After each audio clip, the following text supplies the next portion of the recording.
the throng of people like a cocoon around them. Her father gave the room an impatient glance. "Yes, lots of pretty boobs. We'll let Cam do the final tally and then decide what comes next." Mayson knew exactly what came next.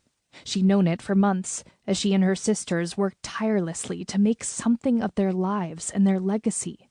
They all had gifts, Kira for management, Cameron for finance, and her with her eye for design. And they were going to bring McBride Media back from the brink of disaster. Her father had underestimated their determination to make something of themselves, and their sheer fortitude to bring it to fruition. It was a trait he'd never understood or appreciated in his children, but it was about to have consequences for his role as head of McBride Media. Chapter 1. New York City, present day. Mayson McBride stared at the lovely red wine stain that spread across the front of her champagne-colored bridesmaid gown, and wondered why the hell it couldn't have been the other way around. "Why did it have to be that delicious Bordeaux?" she muttered to herself as she slipped out of her ruined dress. The guests at her sister's wedding reception had already lined up at the bar for glasses of the $1,000 treasure, and she was going to miss whatever was left in the time it took to change her clothes in her hotel room 5 floors up. With a quick shimmy out of the now ruined slip that bore the same stain as the bridesmaid dress, she suited up in the silk sheath she'd thought to stow in her bag. The designer had given her the dress after she covered his photo shoot the previous month, and she'd been in love with it ever since. The simple lines of the dark indigo dress belied the real genius in the design. The silk clung to her figure like a lover, yet hid any areas she'd prefer the eye skimmed over. She glanced in the mirror to confirm her chignon was still in place with its ironclad application of hairspray, and then she was on her way. Maybe she'd still get a glass of the Bordeaux if she hurried. The sounds of the wedding got louder as she stepped off the elevator and clicked down the marble hallway in her heels.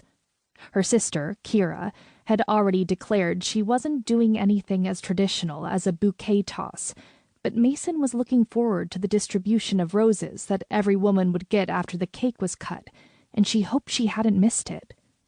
As if on cue, the doors flung wide as she approached. A harried florist, his arms full of blooms, let out a string of curses that would quell even the most well-spoken sailor. Mayson stumbled backward to keep her footing and avoid getting slammed with the heavy ballroom door. Her maneuver had almost worked when her second foot came down hard on the marble and her ankle twisted, shooting the spiky heel out from underneath her. A string of curses of her own came barreling out of her mouth, her arms flapping while she tried to catch her balance. The loud oomph that hit her ears was the last thing she expected, as a hard chest pressed against her back and a tuxedo-clad sleeve wrapped around her. "You okay?" The heavy voice floated over her, the tones distinctly cultured and cold. "I'm fine." Her racing pulse didn't slow, nor did the arm wrapped around her body release her. A slight warmth flooded her belly, the opposite of what she should be feeling locked in a stranger's embrace. She struggled to get some distance.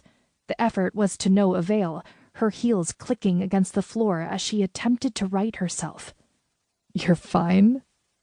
The words were lower than the last spoken, and she caught another distinct note layered over the cool refinement.